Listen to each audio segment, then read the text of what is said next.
My children booked a dinner at a fancy restaurant. When I arrived, there was no seat for me. My daughter-in-law said, "Maybe a cheaper place would be better for you, mother-in-law." I laughed and asked the owner for a table.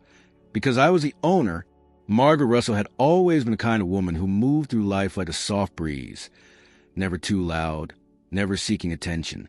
At 68 years old, she carried herself with the calm assurance of someone who had seen enough of the world to know that noise rarely changed anything. Her small apartment on the Upper West Side was a reflection of her temperament. Warm, orderly, understated. Her days passed quietly, filled with books, walks through Riverside Park, and the occasional dinner with friends from the community center. So when her youngest son, Thomas, called her on a Tuesday afternoon with an unusually enthusiastic tone in his voice, she already suspected something was off. "Mom," he said, "we want to take you out. Just a small celebration. For everything you are. You've always been so modest and grounded. We just think it's time we honor that." Margaret chuckled softly. "You want to celebrate my humility?" "Yes. I mean, you've never made a fuss about anything, and we love that about you." Emily thought of it. She booked the place. Margaret paused for a second. Emily, the daughter-in-law who had never quite warmed up to her. It wasn't that they were openly hostile. It was worse. They were polite, carefully so, as if afraid too much friendliness would dissolve the boundary Emily liked to maintain. Still, she agreed. "Of course, Thomas. That sounds lovely. What time?" 7 o'clock. It's a place in Midtown. Real fancy. You'll love it." Margaret glanced at her calendar. Blank, as usual. She smiled. "All right, I'll be there." When she stepped out of the cab that Friday evening, the city was glowing with that particular kind of July warmth, golden, forgiving, alive. Margaret wore a navy blue dress with subtle pearl earrings, her silver hair pinned back elegantly. She didn't dress to impress. She dressed for dignity, for self-respect. The restaurant was on East 56th Street, a sleek, modern space that stood out against the older architecture surrounding it. The name above the entrance was bold and minimalist. Lena. The moment Margaret saw it, her steps slowed. For the briefest second, she stood still. "Lena," she whispered to herself. A flicker crossed her face. Not surprise. Not exactly. It was more like recognition. Memory, maybe. She placed a hand on the brass handle of the front door and entered. Inside, the air was cool and scented with something subtle, a blend of saffron, citrus, and roasted garlic. Ambient jazz hummed beneath the soft clinking of cutlery and laughter. Hostesses moved like dancers, precise and silent. The place was full, but not crowded, elegant, but not cold, and it was very, very familiar. A young woman at the reception smiled brightly. "Good evening, ma'am. Welcome to Lena. My family should already be here. The reservation is under Thomas Russell." The hostess tapped at the screen. "Yes, right this way." Margaret followed her through a winding path of tables, catching glimpses of beautifully plated dishes and polished wine glasses. As they neared the back of the restaurant, she saw them, Thomas, Emily, and their 2 teenage children. They were already seated, chatting idly.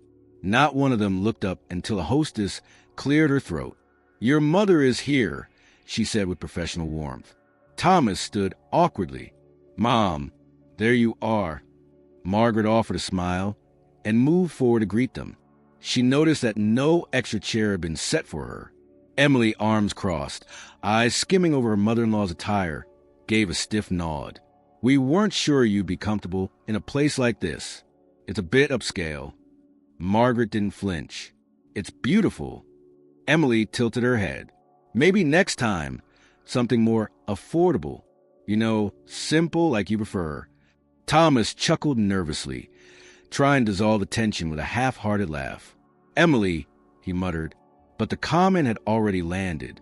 The table felt quiet for a beat too long.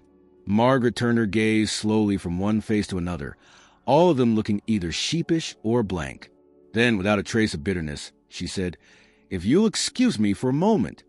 She turned and walked away with quiet confidence, past the curious glances of waitstaff, past a large painting on the back wall that she herself had once commissioned. She approached the front, where a tall man in a dark suit was speaking softly into an earpiece. The manager, his face lit up the moment he saw her. "Mrs. Russell," he said, straightening immediately. "We weren't expecting you tonight." Margaret smiled graciously. It was a last-minute decision. "I see Lena is as radiant as ever." He dipped his head respectfully. "Shall I prepare your table, ma'am?" "If you would be so kind." As he moved quickly to make arrangements, Margaret remained still, her posture upright, her expression serene. The restaurant that her family had thought would overwhelm her, the restaurant chosen to underscore how simple she was hers. Not in name anymore, not legally, but in legacy, in spirit.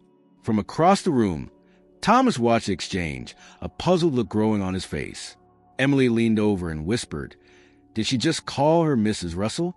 Margaret turned back once more, her eyes calm and knowing. Her family was about to learn something they had never thought to ask. Back at the table, the air hung heavy with confusion. Thomas glanced at Emily, whose smile had twisted into something uncomfortable and strained.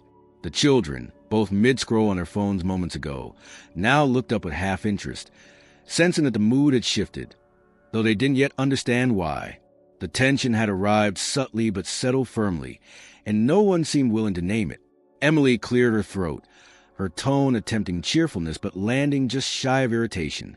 "Is she coming back to sit with us, or—" Thomas hesitated. "I don't know." "She didn't say." One of the teenagers mumbled. "Why'd she talk to the manager like that?" The other shrugged. "Maybe she complained about the seating." Emily laughed, short and sharp. "Of course. That's just like her. Always so quiet until things aren't exactly to her liking." But even she wasn't convinced by her own sarcasm. Her eyes followed Margaret across the room, where the manager now led her to a separate table near the large, floor-to-ceiling window that offered a sweeping view of the city skyline. The table was not simply available. It was being prepared with deliberate care. A white cloth was laid, a small bouquet of white calla lilies brought out, and a champagne flute was filled moments before Margaret sat down. Thomas watched in disbelief. Did she just get seated at the window table? "Looks like it," Emily muttered, trying to suppress her annoyance.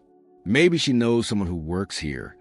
But that theory dissolved quickly when a young woman in a black blazer approached Margaret's new table and leaned in to greet her with both warmth and respect. A few heads turned among the staff, small nods exchanged, and one of the senior servers who had not smiled once all evening broke into a broad grin as he passed her table. He raised 2 fingers briefly to his brow in a salute.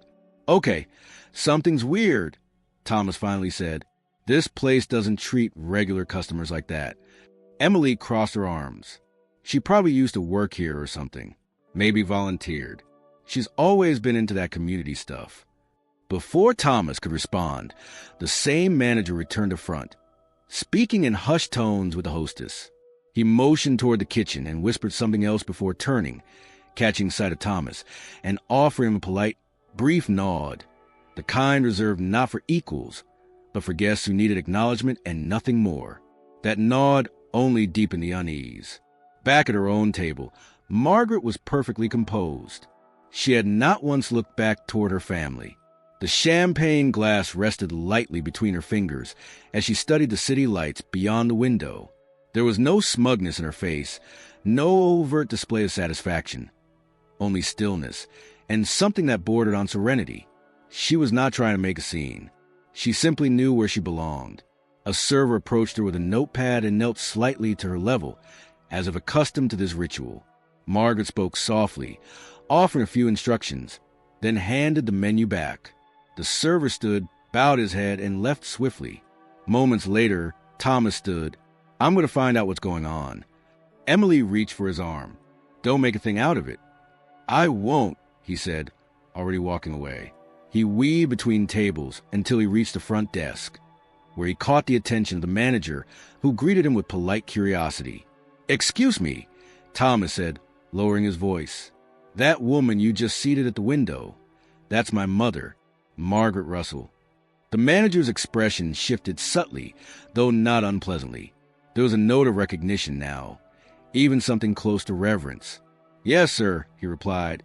"Mrs. Russell is well known to us." Thomas frowned. "How do you know her?" The manager hesitated only briefly. "She's the founder of this restaurant." The words dropped like a stone in a still pond. Thomas blinked. "The founder?" "Yes. She and her business partner opened Lena over 15 years ago. She's retired now, of course, but the legacy she built here is deeply respected.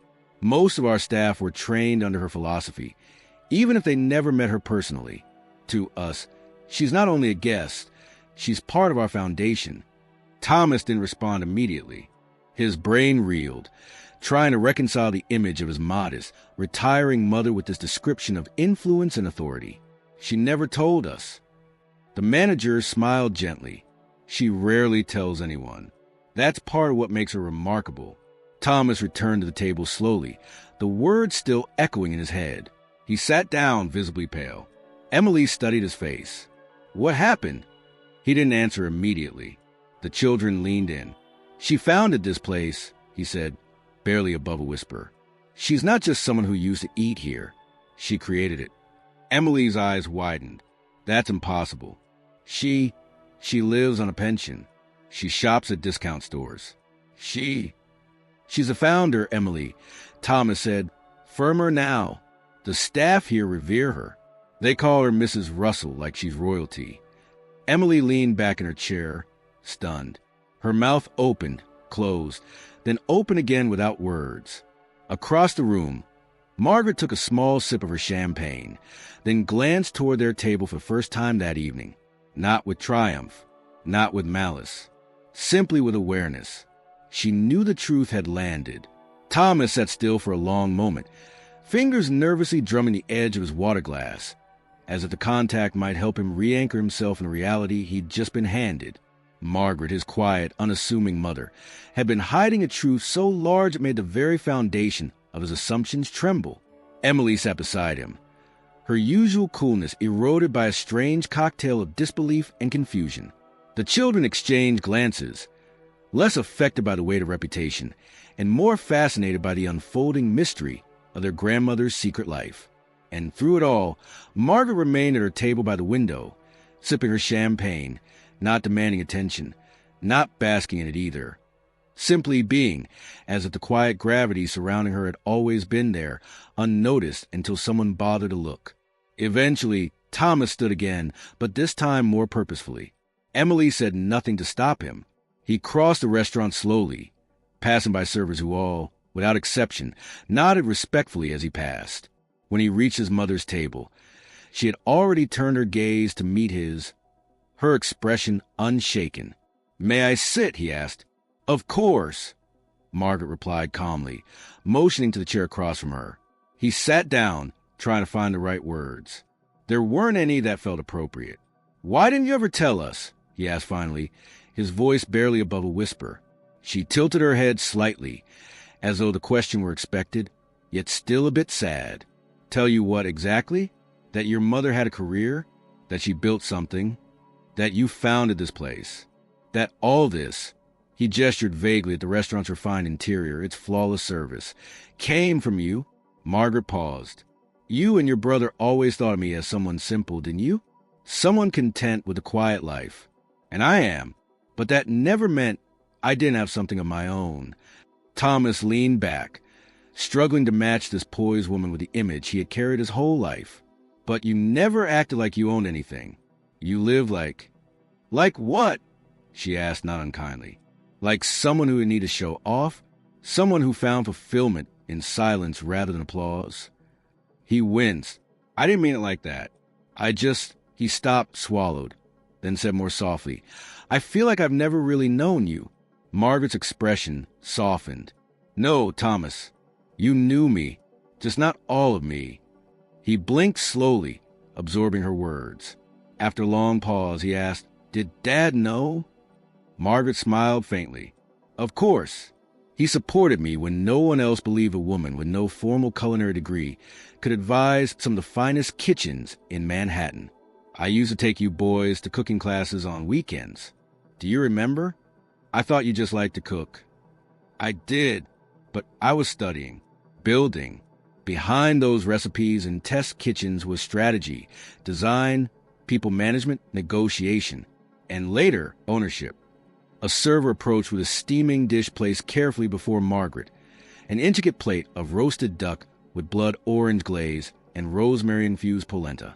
Margaret nodded in thanks, not even glancing at the dish as it arrived, as if the choreography of the service was something embedded in her muscle memory. Thomas looked down at the meal, then back at her. "So all these years this was yours." "It was ours," she corrected gently. "I built it with someone I trusted, someone who believed in vision over vanity. When I stepped back, I asked them to keep it running the way we started, with dignity. No billboards, no celebrity chefs, no reality show nonsense. Just excellence and respect." A beat passed. Then Margaret looked up again and asked, "Would you like to join me here? Bring the family?" Thomas hesitated. They might not know what to say. Then they can listen. He returned to the table and relayed the invitation. Emily blinked, then straightened her posture as if bracing herself. The children looked hesitant but curious. Slowly, like unsure guests approaching a stage, the family gathered their things and followed Thomas across the room. The walk felt longer than it was, and with every step, a deeper awareness began to settle in. The woman they thought they understood had more layers than any of them had cared to peel back. Margaret stood as they approached. "Please," she said, offering the open seats. "Let's enjoy dinner." Emily sat down awkwardly, her face flushed with embarrassment, her tone now markedly restrained. "I had no idea. I always thought you were just being quiet because I had nothing worth saying," Margaret offered without venom. Emily looked away, chastened. "I'm sorry. That was unkind." Margaret nodded slowly. "It was uninformed, but now you know, and knowing changes things, doesn't it?" As the meal unfolded, dishes began to arrive in sequence, a curated menu, clearly not ordered by anyone at the table, but perfectly aligned to Margaret's tastes and likely prearranged by staff who had known her preferences for years. The wine pairing came next, served with a reverence that extended to guests simply because they were her guests. Chefs passed discreetly near the table, offering nods of recognition. An older man, wearing a black apron and carrying a tray of amuse-bouches, stopped briefly to smile at Margaret. "You've been missed," he said softly. Margaret returned the smile. "And you've done well. The touch of saffron in the risotto, that's new." "Your old notes were a treasure map," he replied, bowing slightly before moving on.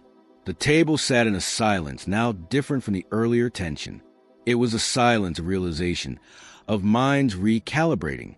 Margaret took a sip of her wine, then addressed them once more. "Humility isn't pretending you've done nothing.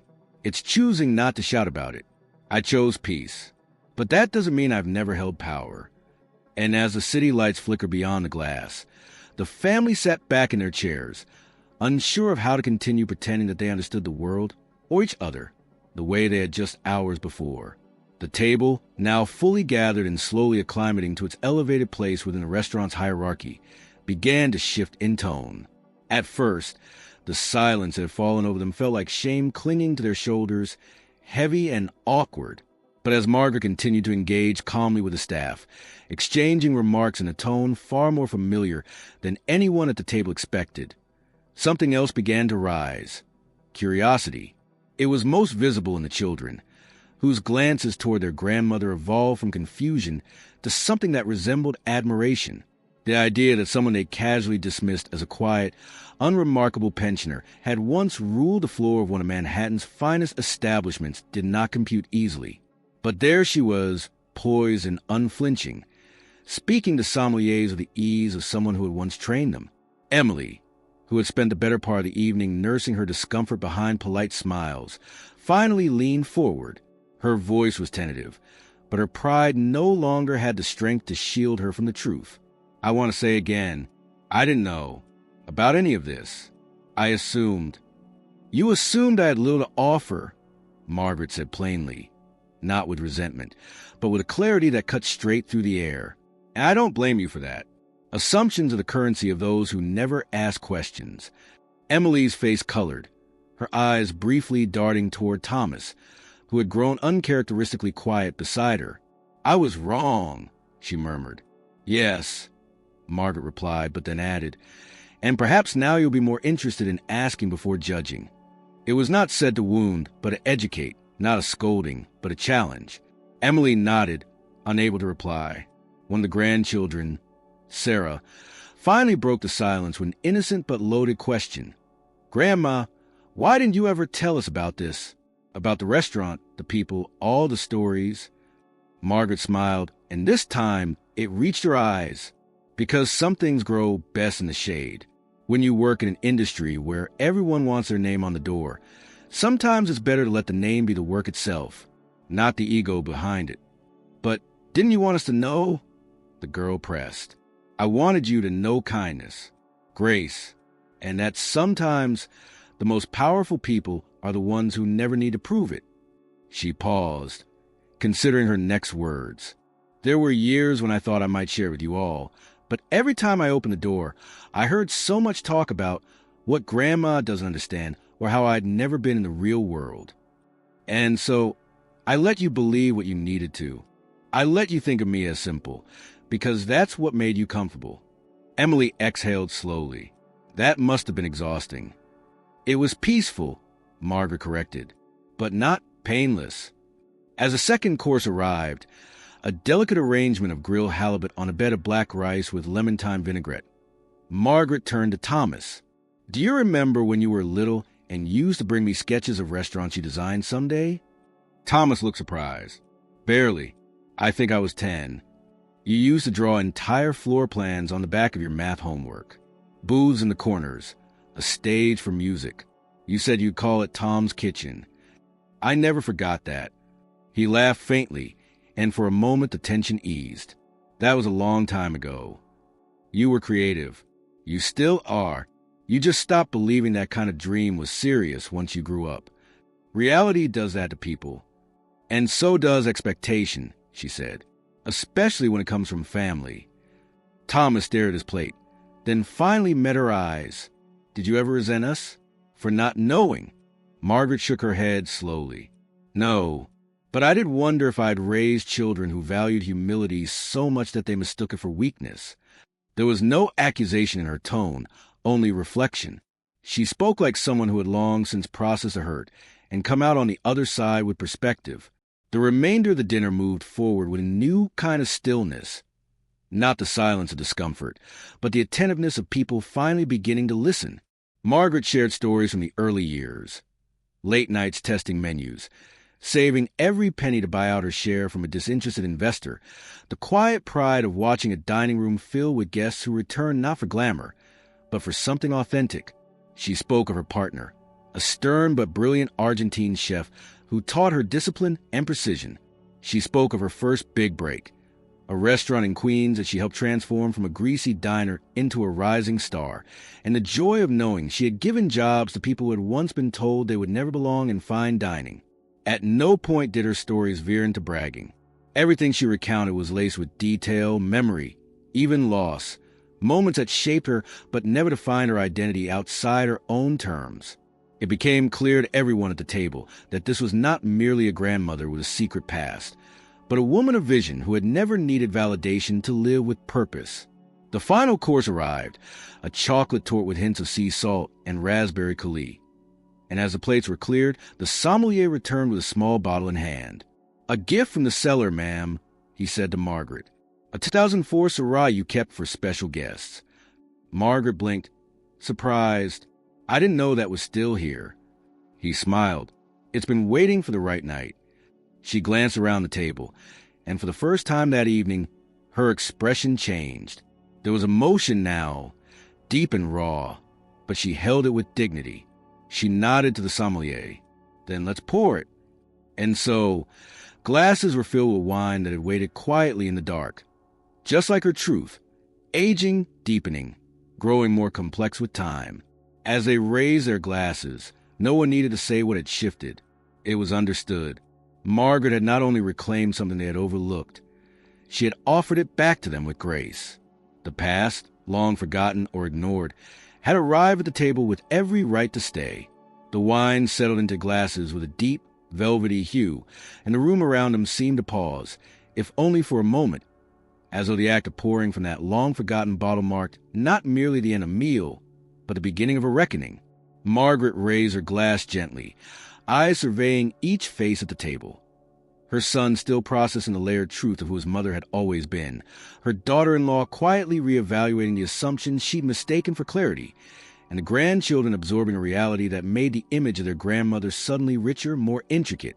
She didn't offer a long speech. She simply said, "To understanding, late or early, it matters less than the fact that it finally arrives." They clinked glasses gently.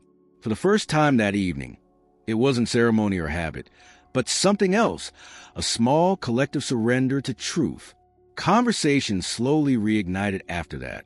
Not small talk, not forced politeness, but real questions, sincere curiosities.